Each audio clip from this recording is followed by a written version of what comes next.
16, ou melhor, segunda carta de Paulo a Timóteo, no capítulo 3, no versículo 15.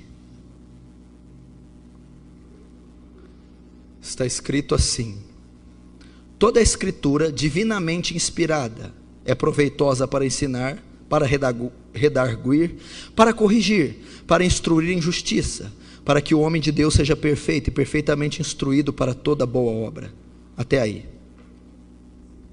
Bom, eu vou iniciar a mensagem com esse texto.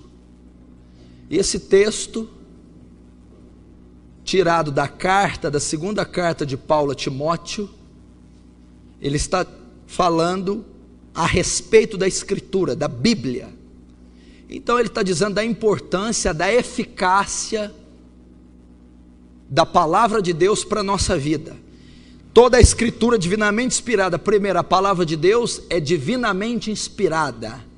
A autoria da Bíblia não é humana, é divina. Deus falou e foi escrita a Bíblia.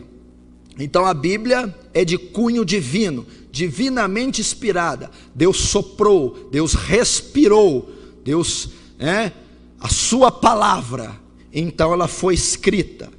E essa palavra inspirada, dada ao homem, as Escrituras, é proveitosa para ensinar. A Bíblia contém inúmeros ensinos para um homem que é um eterno vir a ser. O homem está sempre aprendendo em vida, e nada melhor do que o manual do homem para ensiná-lo, a palavra de Deus, para redarguir e corrigir, para exortar, para doutrinar o homem e corrigir, tirar o homem dos maus caminhos, das ações erradas e colocá-los nas corretas, e para instruir em justiça,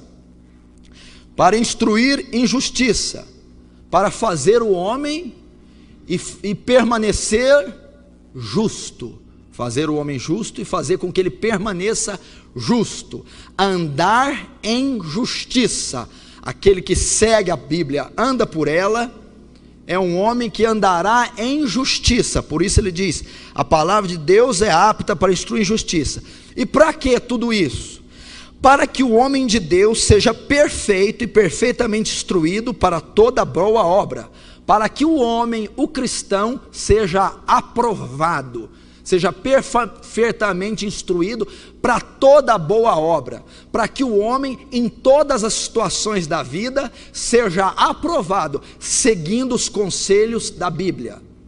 Então, a palavra de Deus nos traz inúmeros conhecimentos, inúmeras aplicações para a nossa vida. Ela é proveitosa para ensinar, para redarguir, para instruir, e dela tiramos inúmeros ensinamentos. Agora vai onde eu quero pregar, em Mateus capítulo 8.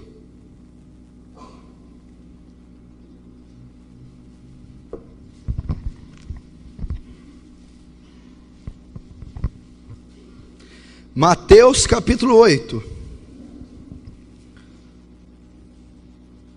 Finalmente chegou o dia de pregar essa palavra. Mateus 8, no versículo 28.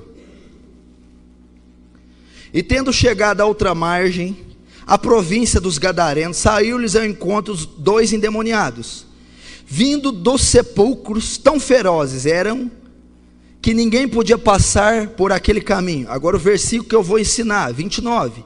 E eis que clamaram, dizendo, que temos nós contigo, Jesus, Filho de Deus, vieste nos atormentar antes do tempo? Até aí. É sobre essa passagem que eu vou ensinar. Agora feche os seus olhos.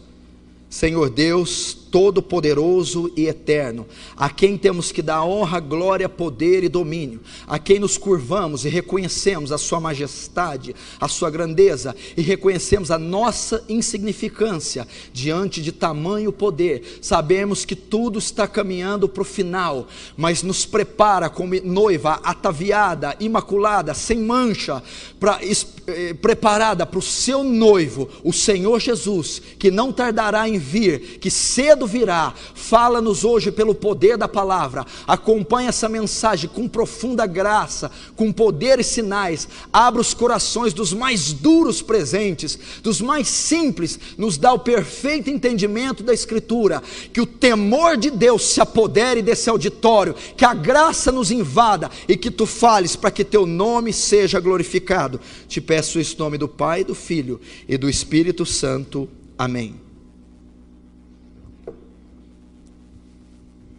Eu vou falar hoje sobre aprendendo com o demônio. Evidentemente que demônios não ensinam nada para ninguém. Demônios têm uma natureza caída, corrupta. Não há qualquer vestígio de bondade em demônios ou justiça em demônios. Eles já estão condenados, julgados e condenados. Perderam a sua glória quando caíram do céu, perderam a sua forma, perderam o contato direto com Deus, são condenados, são a personificação do mal, são a personificação da injustiça, da maldade, e não há nada proveitoso na essência dos demônios, né? Mas nós vamos aprender com a passagem dos demônios. É a passagem a qual eles estão inseridos que vai nos ensinar a passagem desses dois demônios. Por isso eu disse no livro de Timóteo que toda a Escritura é divinamente inspirada e é apta para ensinar, redarguir e instruir em justiça. Então essa passagem dos demônios gadarenos não podem ser ignoradas, e através dela que fazem parte das Escrituras, ela vai nos ensinar. Então nós vamos aprender com a passagem dos demônios gadarenos, e é isso que eu quero falar. E essa passagem vai ensinar a nós como que um demônio pode ter tanto conhecimento e pode muitas vezes saber mais de Deus do que nós, pode saber mais das Escrituras do que nós. Deus com certeza permitiu essa passagem, essa cena que foi protagonizada por Jesus e esses endemoniados gadarenos, para nos ensinar muitas vezes como o nosso conhecimento é pequeno e é escasso de Deus, e como temos deixado a desejar muitas vezes com a nossa vida cristã. Então essa palavra vai ser uma palavra de exortação, vai ser uma palavra de correção para a tua vida, e você não pode se queixar, pastor, muitas vezes as palavras são duras, mas em Hebreus diz que Deus exorta aquele que Ele ama e tem por filho. Se estáis sem correção, não sois filhos, mas bastardos. Ele diz, qual pai que ama o filho não o corrige? Então Deus, quando corrige, é uma prova do amor, porque Ele quer ensinar, Ele quer trazer crescimento para a nossa vida, para o nosso ensinamento. E eu vou procurar ser breve, não vou procurar me alongar, para você, numa mensagem rápida e prática, aprender com a passagem dos demônios. Então vamos lá, no versículo 29, diz assim: eis que clamaram dizendo, que temos nós contigo? Primeira parte, Jesus desce até aquela ilha, até Gadara, onde os demônios se manifestam. Ao ver Jesus, os demônios reconhecem Ele e se dobram, e começam então a argumentar, e começam a falar, instar com Jesus. E nas ações e palavras dos demônios, nós vamos ver quanta coisa eles vão nos ensinar. Então quando Jesus chega à margem do rio e desce, vem caminhando, eles vêm ao seu encontro, se dobram, e reconhecem a divindade, a natureza de Cristo, e eles se prostram e dizem a primeira palavra. Então aqui vai narrar o encontro de Jesus e dois endemoniados, né? Dois endemoniados, ou posso chamar de um endemoniado, quando algumas passagens diz, mas eu vou dizer do demônio, para ficar mais claro para você.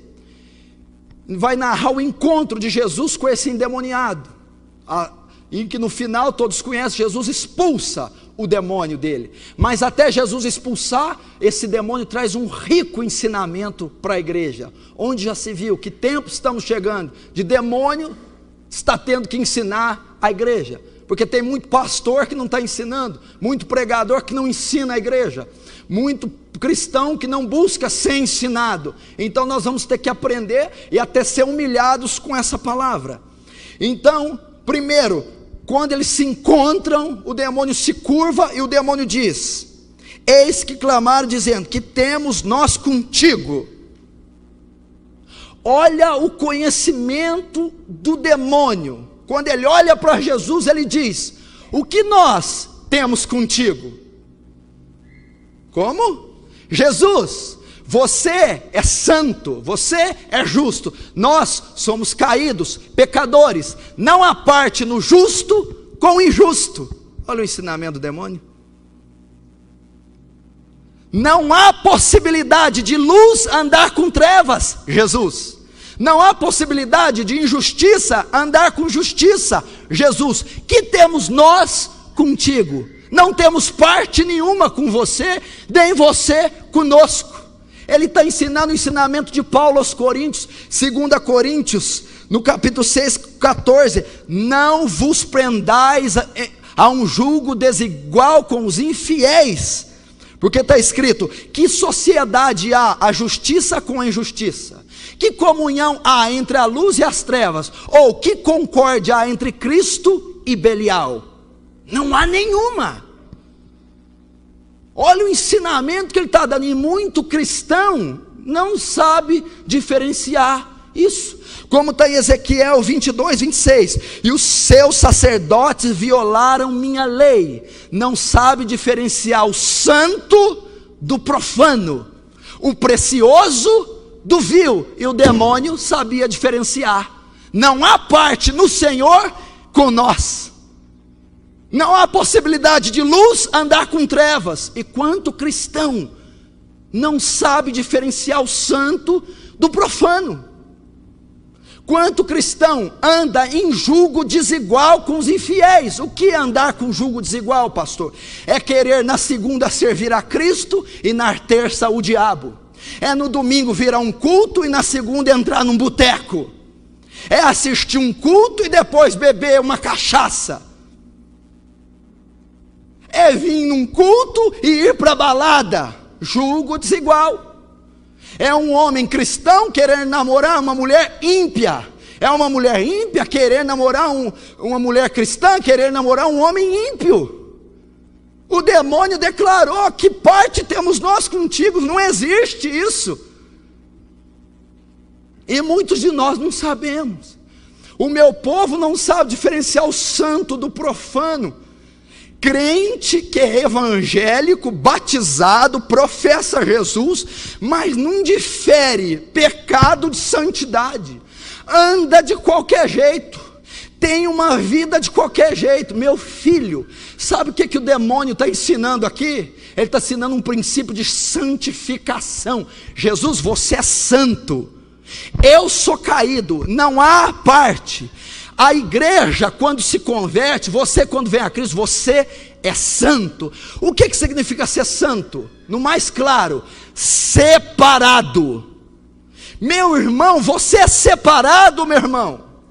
Você se separa. Deixa eu te dizer, em Malaquias diz assim: e outra vez farei diferença entre o ímpio e o justo, entre o que serve a Deus e o que não serve. Quando Deus olha dos céus para espiar a terra e olha para a tua vida, há diferença entre você e o ímpio? Há diferença entre você e o injusto?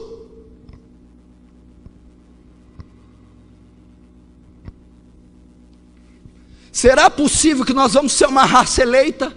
Porque Israel foi castigada durante todo o Velho Testamento, porque se apartava da lei de Deus para andar com os povos pagãos, e se contaminavam nas suas leis, nos seus deuses. E Deus diz: eu preparei Israel para ser um povo peculiar meu.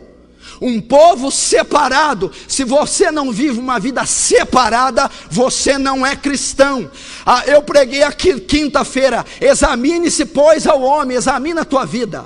A sua vida é diferente daqueles que você estuda, trabalha, da sociedade. Se ela não for, se não houver separação, meu irmão, você não é um cristão verdadeiro. Aquele que quiser me seguir deve negar a si mesmo, tomar sua cruz e me seguir. Deixa eu te dizer, eu acho que você não entendeu a essência do Evangelho. Evangelho, minha querida, meu querido, não veio trazer um castelo de ouro e uma glória terrena. Evangelho vem nos justificar da ira de Deus e nos levar para uma terra futura. Deixa eu te dizer, Evangelho tem não. Evangelho tem não pode. O que todo mundo pode fazer, você não pode. Aonde todo mundo pode ir, você não pode. O que todo mundo pode falar, você não pode. Sua vestimenta é santa. Pastor, Deus olha o interior e não o exterior. Meu irmão, mas o exterior nada mais professa o que há no interior. Nós não podemos nos vestir como a sociedade, a moda. Nosso templo, nosso corpo é templo do Espírito Santo, não é vitrine de sensualidade, de pecado. Separado, não usamos nosso dinheiro como o mundo usa. Não podemos frequentar qualquer lugar, meu irmão. Senão, que diferença há em nós, que viemos numa igreja domingo, louvamos e oramos em línguas estranhas, e no decorrer da semana somos igualzinhos aos colegas de trabalho, aos estudantes, à nossa família, comemoramos tudo, rimos com coisas tolas, caímos sempre em rodas de escarnecedores. Santo, santidade. Jesus chamou você para quê? Por que as igrejas desse século pregam isso? Fortunas, prosperidade, gozo, prazer, onde a Bíblia diz: ei, eu chamei vocês, vocês não entenderam, para negar vocês, negar sua vontade, tomar sua cruz, instrumento de tortura e de morte, e me seguir rumo ao Calvário. Isso é a essência do cristianismo. Entrai pela porta estreita, e apertado é o seu caminho. A conversão é apertada. Quando você vem para Cristo, você renuncia. Olha a continuação do versículo: e apertado também é o caminho. O andar cristão também é apertado, também é estreito. A vida cristã é uma contínua renúncia, abnegação. E o demônio foi explícito, dizendo: o que temos nós contigo? É impossível ter parte. O próprio demônio tinha ciência que Cristo não podia ter parte com ele. E nós muitas vezes não temos. Nós queremos viver uma vida de qualquer jeito. Você não pode dar o luxo de sentar na televisão e ver qualquer porcaria. Você não pode dar o luxo de escutar qualquer coisa mundana, satânica. Não pode. Você não pode dar o luxo de sair, de ficar e beijar. Outra palavra aqui para os jovens: ficar. Isso é tão satânico e diabólico como qualquer outra coisa criada pelo diabo. Cristão não fica. Você não toca no lábio de uma mulher sem saber que ela vai ser sua esposa antes. Jamais. E o que a gente vê? Os crentes de hoje têm que experimentar as mulheres. Eu vou experimentar até ver qual que é a minha. Estão adulterando, prostituindo, fornicando, porque não são separados. Quando a gente diz de santidade, você só pensa em vencer a imoralidade. Ser santo é só não ser imoral, você está muito enganado. Ser santo é não fazer falcatrua com o dinheiro. Meu Deus, o que gente adultera olerite para financiamento de casa, de carro. O que gente mexe com o imposto de renda e adultera e corrompe. Pessoa santa não faz isso. Mente no telefone. Quem te disse que você tem esse direito de estar na tua empresa, onde você trabalha, e usar o telefone para mentir para patrão, sei lá, qualquer coisa? É um absurdo isso. É um absurdo esse tipo de coisa. Ou somos crentes ou somos diabólicos. Não mentimos, não tem jeitinho brasileiro com Deus, não tem empurrado com a barriga com Deus. Ser santo é ser íntegro, é ser reto, é ser honesto nos nossos papéis, ações, palavras, na educação dos filhos, é ser transparente. Quanto crente quer ganhar dinheiro às custas de fraude, de mentira, de engano. Não, meu irmão. Separados, temos que ser separados. Você tem que ter isso na sua consciência. Se você, escute, se você vive um estilo de vida semelhante a dos seus amigos ímpios, a sua salvação está comprometida, o seu cristianismo está comprometido. Desculpa te dizer, eu não posso ficar te enganando. Eu estava lendo um livro do Leonard Ravenhill, e no livro ele diz assim, que um certo pastor tinha 1000 membros na sua igreja, mais de 1000, a igreja lotada, rica, abastada, e Deus disse a ele, disse assim: muda seu sermão, você está pregando algo só para agradar esse povo, muda seu sermão, prega o que eu te mandar, só que saiba, sua igreja vai diminuir. Ele começou a pregar a verdade, porque ele estava pregando só o que o povo queria ouvir, então tinha mais de 1000 membros. Quando ele começou a pregar a Bíblia, foi para 200 membros a igreja dele, mais de 800 pessoas saíram. Mas Deus diz: eu não estou preocupado com números, eu estou preocupado com que você anuncie a minha palavra. Você acha que eu não relutei para pregar essa mensagem hoje? Você acha que eu, como homem, não fico apertado? Senhor, eu vou exortar a igreja de novo. Prega o que eu te mandar, fala o que eu mandar você falar. Então eu tenho que obedecer. E Deus está mandando dizer: meu Deus do céu, quando é que vocês vão pôr na cabeça que cristianismo é mudança total, completa? A Bíblia fala de transformação, é mutação. Quando se vem para Cristo, há uma transformação. Eu dou o exemplo aqui da lagarta que vira borboleta, meu irmão. É um animal mucoso, rastejante, de formato cilíndrico. Quando ela vai para o casulo, ela se transforma num inseto voador colorido. Ela muda 100%, há uma metamorfose. Ela não mudou a cor apenas, de lagarta branca para marrom. Ela se transformou 100%. Isso é cristianismo, não são gotas de melhora, não são gotas, meu irmão, de mudança, é transformação. Ou você é, ou você não é. O que o próprio Jesus diz em Apocalipse capítulo 2 para a igreja de Laodiceia? Quem dera fosse frio ou quente, mas porque és morno, vomitar-te-ei da minha boca. O que é o morno? Morno é aquele que vive dentro da igreja, mas nunca se converte, nunca se entregou 100% para Deus, nunca converteu mente, alma, espírito, nunca. É morno. Ele quer conciliar o pecado com Deus, ele quer conciliar as práticas do mundo com a justiça. É impossível, será vomitado da boca de Deus. Vocês não conhecem essas partes do Evangelho, acha que Evangelho é só isso. Vai ler Mateus capítulo 10, não pense que vim trazer a paz, disse Jesus. Não vim trazer a paz, mas a espada. Vim pôr divisão no lar, o filho, o pai, a mãe e a filha, a nora e a sogra. Portanto, os inimigos do homem serão seus familiares. Quem amar o pai e a mãe mais que a mim, não é digno de mim. Isso não pode pregar, senão eles vão te bater. Mas está lá, Mateus 10, 45.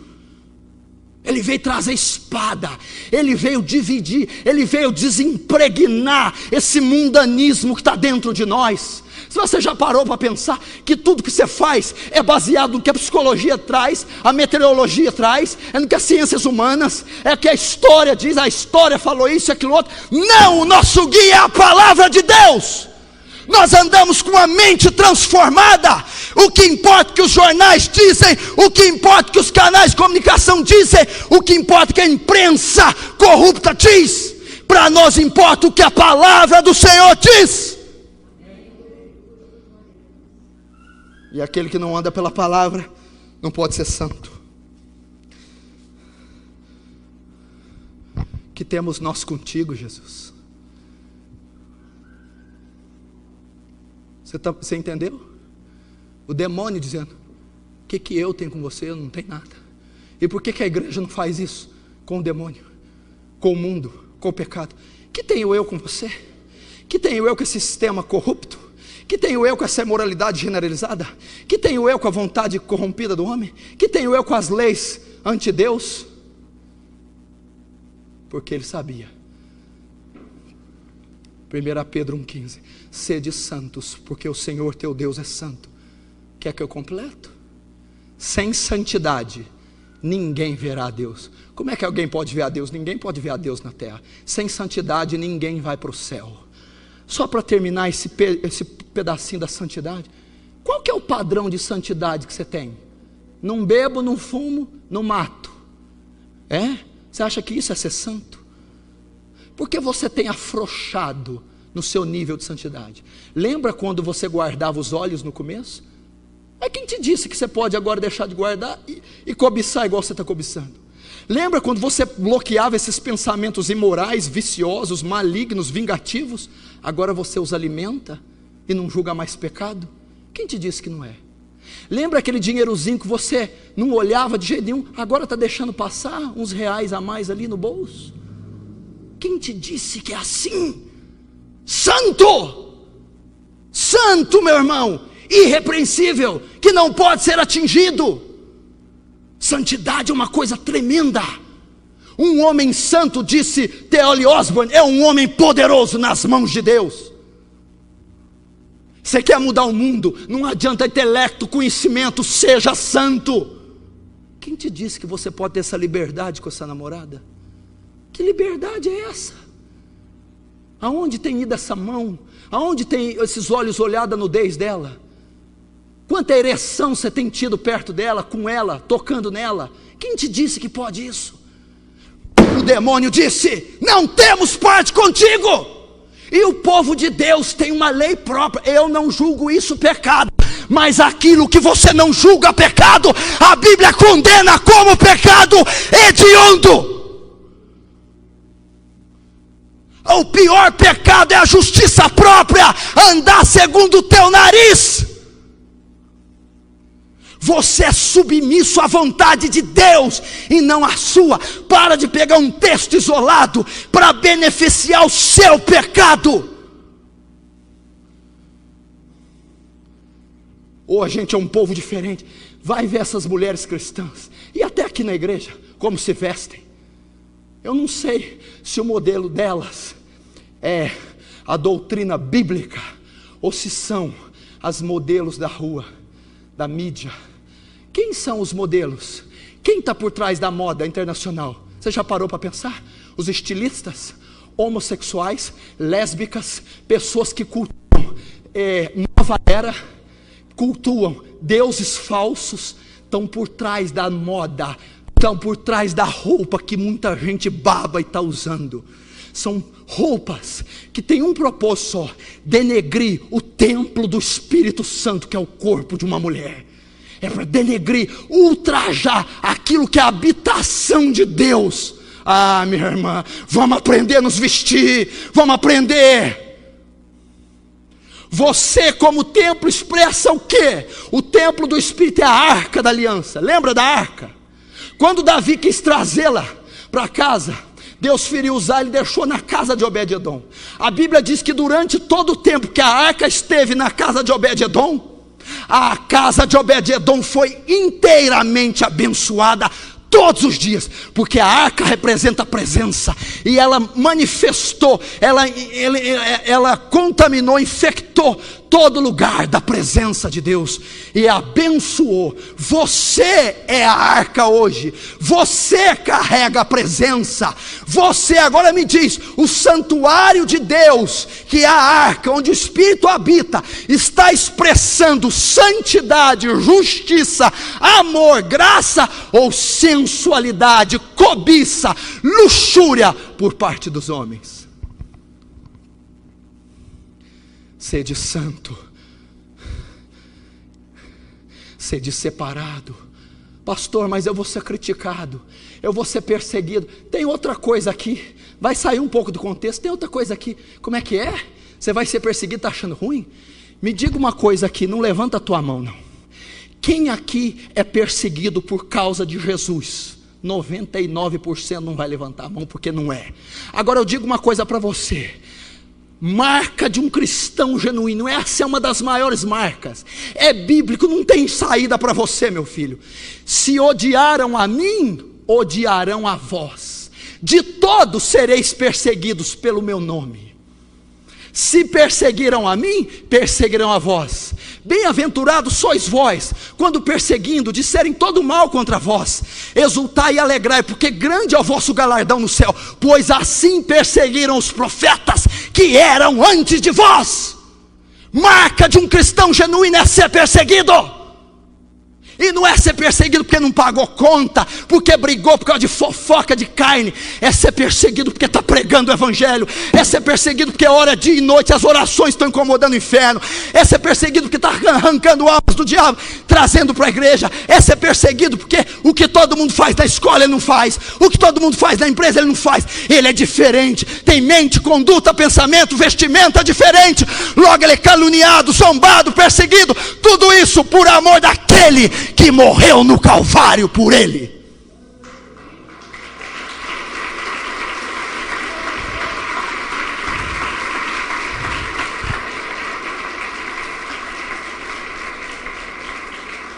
Agora, se você não tem isso, desculpa, o cristianismo seu não está.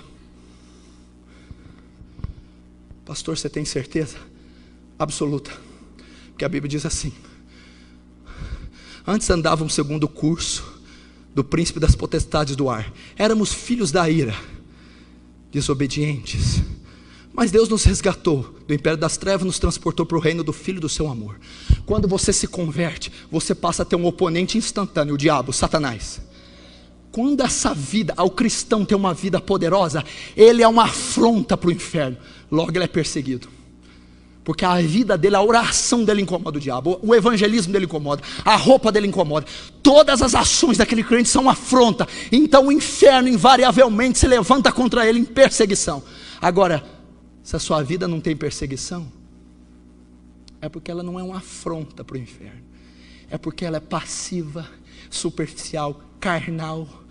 Você não incomoda Satanás, passa mais tempo envolvido com picuinha, com coisinha fútil, do que com o reino. As suas orações não têm impacto se é que você as faz, e quando as faz é sempre uma petição. Não, meu filho, o homem que é justo, vai ver Paulo, onde ele andava, o mundo espiritual virado de cabeça para baixo. Moisés, Débora, Esther, era uma afronta, eram sempre perseguidos. Por quê? Eram santos.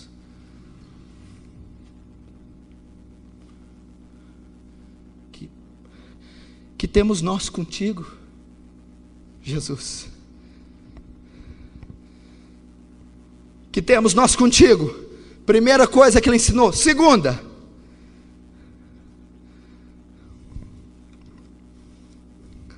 Jesus, Filho de Deus. Pelo amor de Deus. Primeiro, não temos parte com o Senhor, que temos nós contigo. Depois ele dá o nome, Jesus, que era conhecido, porém o adjetivo não, o Filho de Deus.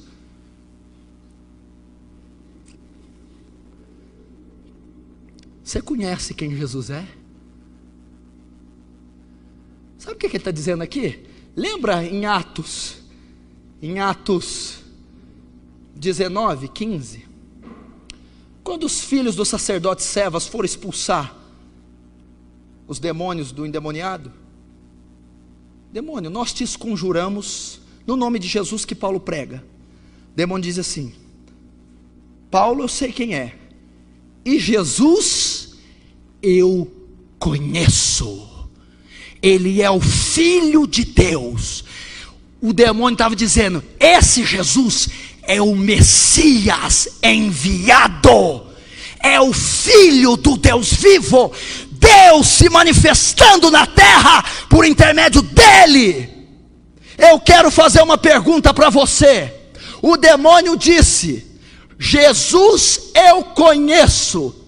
Você conhece a Jesus? Pastor, como é que pode um demônio conhecer Jesus? Ele é demônio, ele é capeta, Deus não tem parte com ele. Não, você esqueceu de onde ele veio. Esses demônios já foram anjos, já viram Jesus na sua glória, já viram ele exaltado nas nuvens, sabiam do poder e da glória. Quando viram ele na terra, disse: eu conheço você, eu já te vi glorificado num trono, eu já servi você, eu já entoei louvores a você, eu já me humilhei, ajoelhei diante de você, eu sei que tu és Deus em terra. Ele já viu, nós não vimos. Nós não vimos. Ele subiu ao terceiro céu. Mas o demônio foi no céu, eu não fui. Você foi? Foi. Quando o véu foi rasgado, você não subiu ao céu, o céu desceu a você, a glória foi exposta. Então aquele demônio conhecia Jesus, porque estava continuamente no Santo dos Santos, no céu. Nós temos acesso ao Santo dos Santos, porém nós não entramos, nós não temos intimidade, nós não conhecemos. É isso que a Escritura está ensinando. Olha a declaração para os endemoniados. Você está entendendo? Eu não estou brincando, nem estou mentindo. Paulo, sei quem é. Jesus, eu conheço. Você conhece Jesus? O que você sabe de Jesus? Dá 5 atributos dele aí para mim agora. Não dá, né? Vai parar no segundo. Dá alguma data concernente a ele. Me fala qual a última vez que ele falou o seu coração. De verdade, porque é de irmão que fala: Deus tem falado comigo. Tem falado coisa nenhuma. Olha para a tua vida, que Deus tem falado. É engraçado, paga preço, ora, jejum, é santo, Deus não fala. Agora vive uma fraqueza, num pecado, Deus tem falado. Ah, meu irmão, tem dó. Não, vamos converter. Que dia que ele ardeu no teu peito, que dia que você se lembra da madrugada, ele te acordar e você perder totalmente o sono, ele diz: dobra o joelho, que eu vou falar com você. Que dia que ele tem um impacto na tua vida? Faz tempo, né? A palavra do Senhor diz: buscar-me-eis e me achareis. Tem um porém: buscar-me-eis, então só me achareis. Só depois disso, depois de me buscar de todo o vosso coração. Você conhece?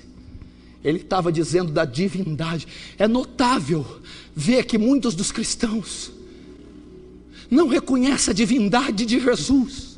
Parece que somos semelhantes aos testemunhos de Jeová. Não, Jesus não era Deus. Somos semelhantes ao espírita. Jesus não era Deus, era um espírito evoluído. Semelhante aos muçulmanos, Jesus era um profeta. Semelhante a tantas coisas. Semelhante aos católicos, a transubstanciação. Confundimos, não sabemos nada dele. Quem que é Jesus? Jesus de Nazaré, que abençoa a gente, abençoa. Não, meu irmão, nós temos que saber da magnitude de Jesus. No princípio era o verbo estava com Deus, e o verbo era Deus. O demônio estava querendo dizer: eu conheço, Jesus é Deus, Ele é Deus, Ele é Deus. Ele não é um profeta, ele não é um espírito evoluído, não é uma divindade a mais na mitologia grega. Ele é a única divindade, e Ele desceu na terra.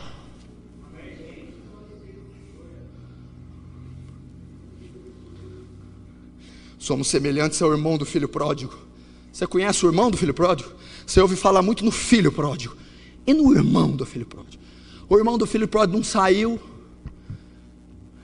não gastou nada com ninguém, não pecou, ficou quietinho, como um excelente fariseu. O irmão dele volta arrebentado, sujo do pecado. O pai perdoa, lava, mata o novilho cevado e dá para o filho pródigo. O irmão do filho pródigo fica com inveja. Estou tanto tempo com o senhor nunca matou nem um cabrito para mim. Por quê?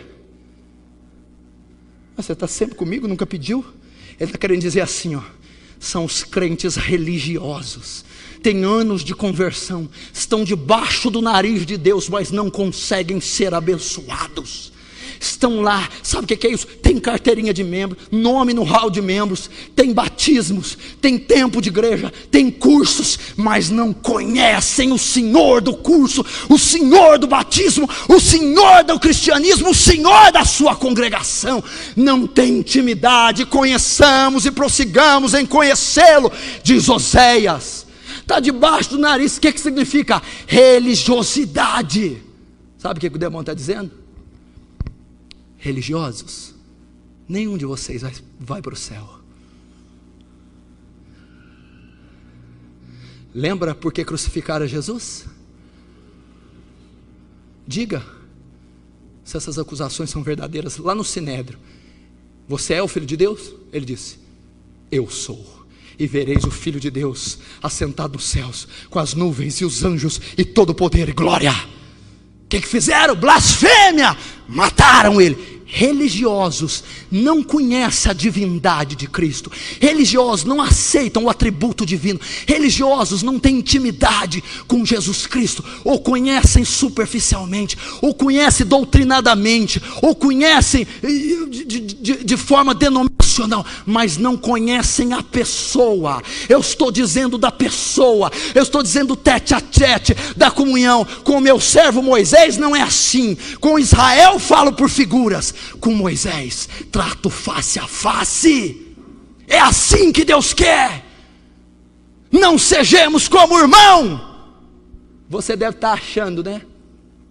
Já ligou o mecanismo da justiça própria. Irmão fulano é assim. E Beltrano é assim, ela é religioso. Será que você está tocando louvor tanto tempo aqui que já não ficou religioso? Será que você está pregando aqui e já não virou uma religiosidade sua pregação? Será que a reunião de oração na segunda já não é um blá blá blá? Será que você pode se gabar de dizer como demônio? Será que você pode dizer com toda a força, com toda a autoridade, Jesus, eu conheço? Será que você conhece aquele que tudo pode, que tudo sabe, que tudo conhece, aquele que tudo é?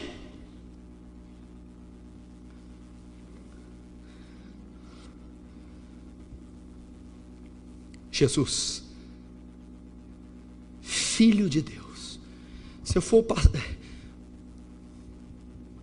ensinar para você o que essa declaração traz da outra pregação, quando o demônio diz Jesus, Filho de Deus, Jesus, o Messias, o Salvador, o Redentor, a salvação do homem, a redenção do homem, é vinda sobre a terra. O único mediador entre Deus e os homens, o único capaz de manifestar Deus aos homens, o único elo entre Deus e os homens, Jesus.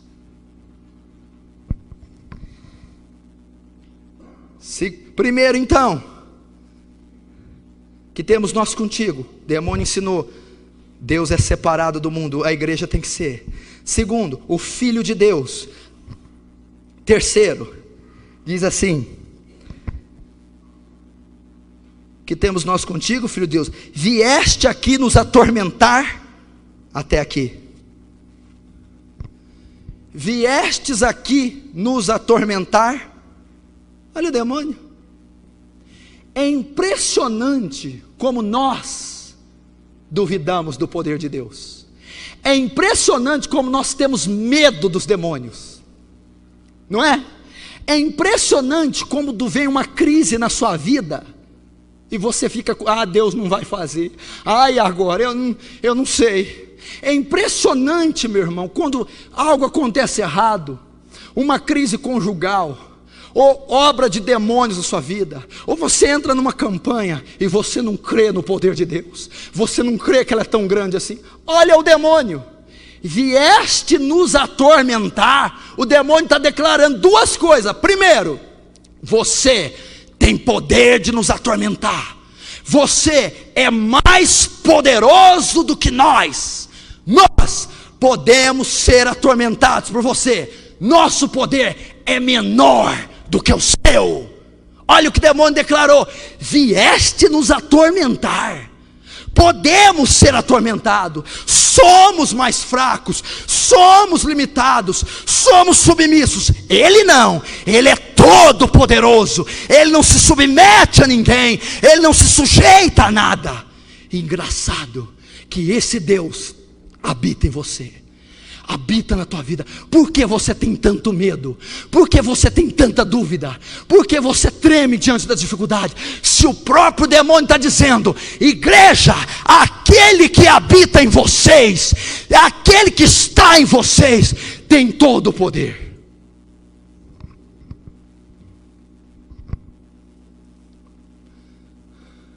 Sabe o que o demônio está dizendo? Você diz: pastor, mas o que vem contra mim é forte, o que vem contra mim tem poder. O demônio está dizendo assim: eu tenho poder, mas o que está em você tem todo o poder. É isso que ele está dizendo. Vieste nos atormentar. O demônio disse assim: ó, te conheço, você é o El Shaddai, todo poderoso. O que significa ser El Shaddai? Por isso que você está nessa fezinha aí, ó, esse trupico, trancos e barrancos. A força que atua sobre você, escute. O Deus que você lê todos os domingos, escute. A fé que você professa nesse Deus, nessa força, ela é toda poderosa. O que significa ser todo poderoso? Significa que não há nada que Deus não possa realizar, não há nada que Ele não seja capaz de fazer. Ser todo poderoso ou ser onipotente, sabe o que significa? Pelo amor de Deus, crê no que você está dizendo. Deus pode fazer aquilo que você sabe, conhece e acha, mas Deus pode fazer até aquilo que você não conhece, não sabe e não acha. Deus pode fazer aquilo que você imagina, mas ser todo poderoso é mais do que isso. Deus pode fazer até o inimaginável, até o que você não pensa. Se você está metido em situações de anos, em situações irremediáveis, situações impossíveis, elas não são nada para Deus, porque elas você pode imaginar uma solução, entendeu? Deus pode dar solução até aquilo que aos seus olhos não tem solução, até aquilo que você não pode imaginar, Deus pode fazer até o inimaginável. Por isso ele disse: vieste nos atormentar. Tu és a força maior, tu és capaz, tu és todo poderoso. Isso tem que encher teu coração de fé. Quem é teu único inimigo? Quem é teu maior inimigo? Quem é tudo na tua vida de ruim? É Satanás. Escute, quem é teu maior inimigo? Satanás. Quem é o que incita teu pecado? Satanás. Quem é o que causa as chagas em você? Satanás. O próprio diabo está reconhecendo: eu não posso com o Deus da igreja, eu não posso com o Deus dos crentes, Ele é mais poderoso. Glória a Deus.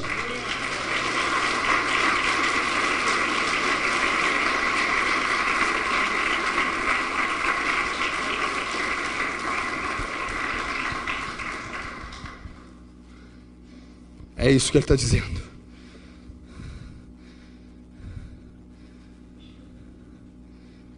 Vou ter que apressar porque está acabando o tempo.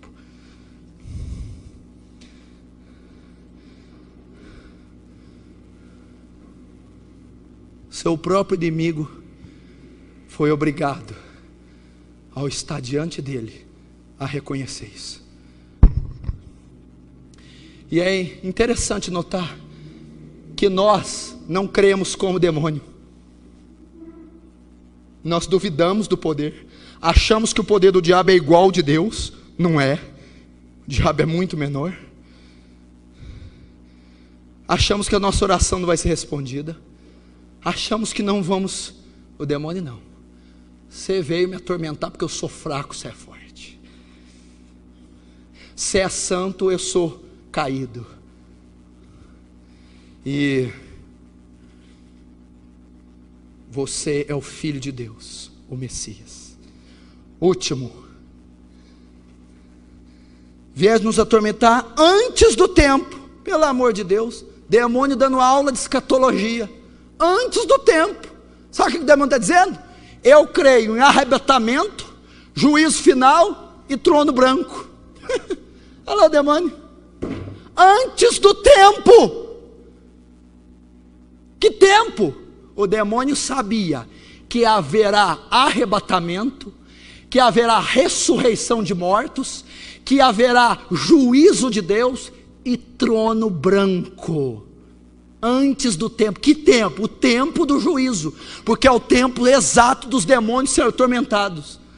Apocalipse 20:10 e Apocalipse 19:20 fala que a besta, o falso profeta, a antiga serpente que é o diabo, serão lançados no lago de fogo que arde como enxofre, a saber, a segunda morte. E vi o filho do homem assentado num cavalo branco, e saiu a peleja para pelejar contra os reis, os príncipes da terra, e a besta, e eles foram vencidos. Nós muitas vezes não cremos nessa passagem. Como? Muita gente não vive esperando arrebatamento.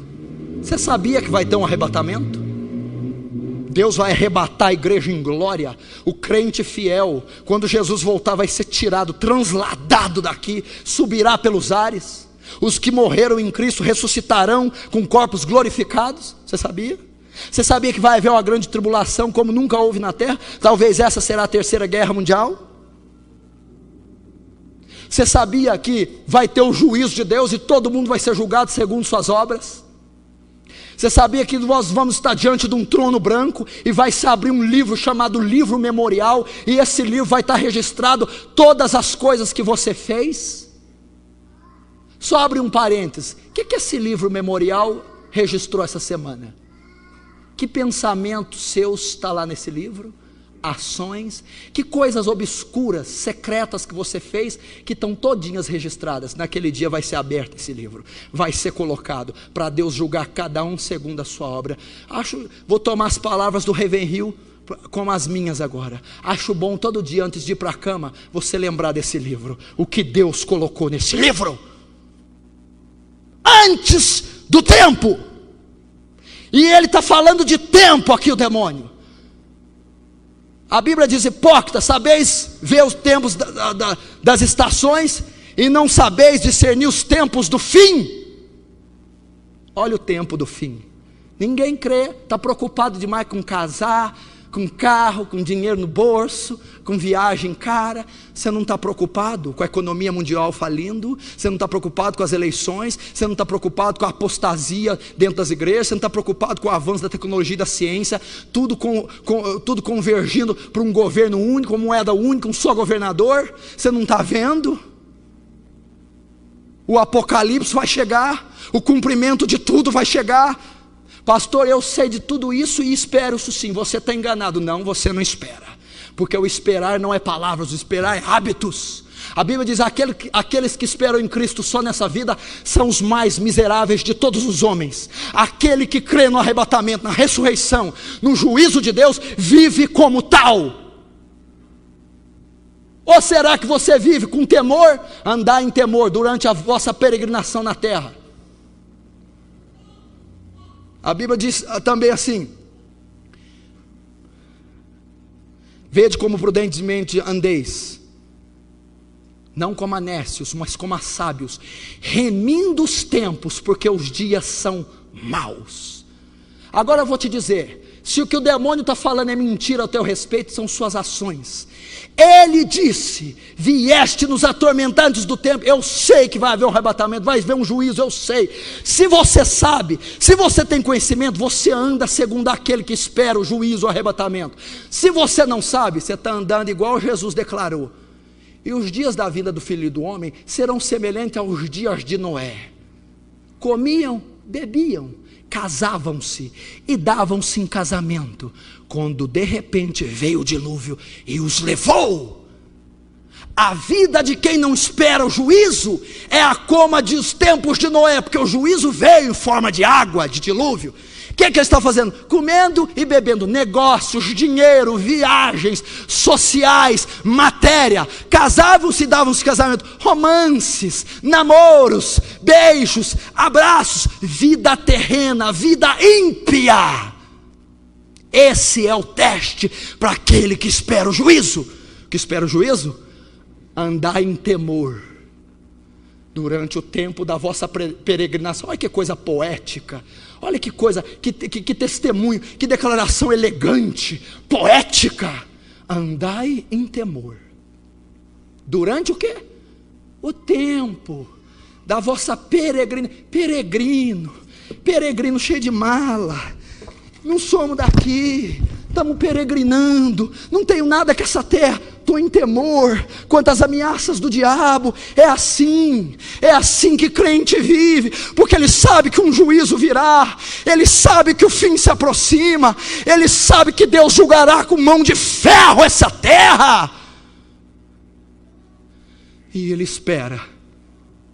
O que ele faz? E vi novo céu, nova terra, e a nova Jerusalém, ataviada para o noivo. Jesus vai buscar uma noiva ataviada. Espera aí, noiva, quando você vai casar, quando o marido vai te receber, o noivo, você se atavia, maquiagem, cabelo, roupa, sal, você se prepara para o noivo encontrar você toda formosa. Correto? Por que você faz isso? Porque chegou o dia do encontro. Até chegar aquele dia, você está emagrecendo, arrumando sua estética, se ataviando. Aquele que espera pelo noivo, que crê no juízo de Deus, está ataviando o seu caráter, está se santificando, está se guardando, crescendo na palavra, crescendo na oração, vencendo o pecado, vencendo o caráter, amando o próximo, perdoando o próximo. Essa é a marca daquele que espera o juízo de Deus. Se você está comendo, bebendo, se você só preocupa com coisa da terra, desculpa, você não vai ouvir a trombeta soar, porque só vai ouvir quem for arrebatado. Você não vai ser arrebatado, e você não vai participar das bodas do Cordeiro.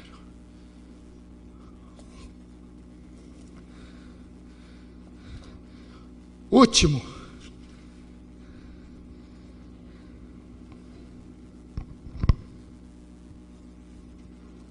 primeiro, então, aprendendo com o demônio.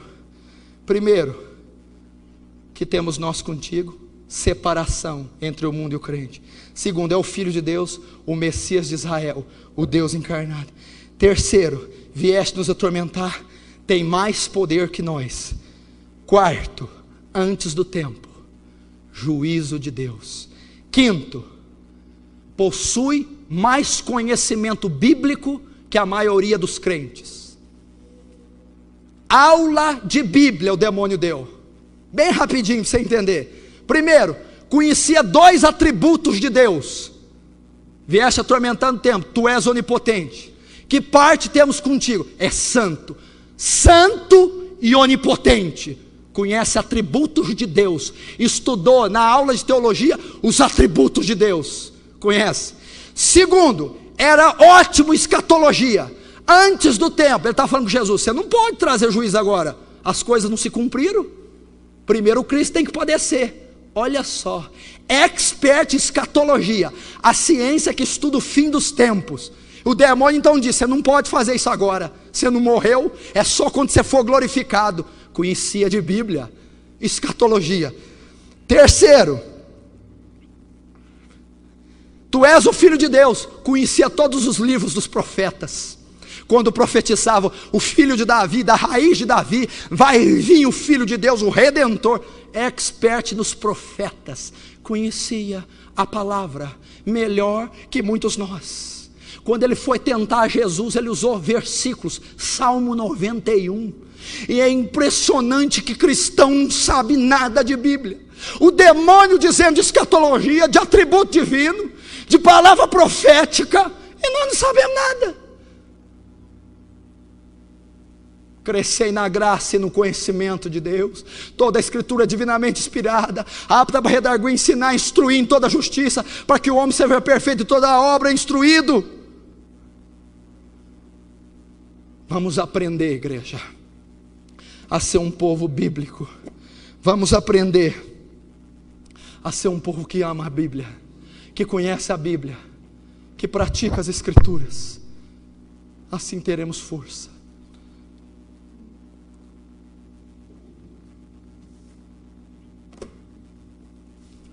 Então o demônio pede: não me mande para o inferno, me mande para aqueles porcos. Jesus ordena a legião de demônios, sai dos endemoniados e entra nos porcos. Os porcos precipitam no abismo e aqueles homens são libertos, porque aqueles homens só ficaram endemoniados para protagonizar um poderoso ensino para nós, que temos muito que aprender. Muito que aprender. Salomão diz: busca sabedoria, busca conhecimento. Deus está dizendo para nós: convertei-vos a mim de todo o vosso coração. É isso que Deus quer da igreja, um compromisso. O cristianismo chama compromisso. Quando você casa com sua esposa, o que você faz, irmão? Aliança. Aliança, irmão. O que é uma aliança? Estão fundindo um só pensamento, uma só carne, um só sentimento. É uma aliança inquebrável de você com a sua esposa. Deus quer isso com ele, aliança. Deus não quer que venha no domingo aqui ser curado de uma dorzinha, arrumar um namorado, desencargo de consciência. Fui na igreja domingo, a semana inteira pode fazer besteira. Deus quer pacto. Deus quer circuncidar teu coração. Deus quer ver uma aliança em você inquebrantável. Deus quer encontrar você ataviado, igreja. Está chegando o último tempo, meu irmão. Os anjos já estão rufando os tambores. O céu vai se abrir. O Filho do Homem virá em glória. E Ele vai arrebatar a igreja. Prepare-se para contemplar o maior ato, a maior manifestação já vista. A volta do Filho de Deus. Apocalipse diz: eis que estou às portas, eis que cedo venho, e comigo está o galardão para dar, retribuir a cada um segundo as suas obras. Você, essa geração que me ouve, que me vê, vai contemplar o maior evento de todos os tempos, a volta sublime, excelsa, augusta do Todo-Poderoso Jesus Cristo. Que você, meu querido, que eu estejamos preparados para tal dia. Glória a Deus. Amém.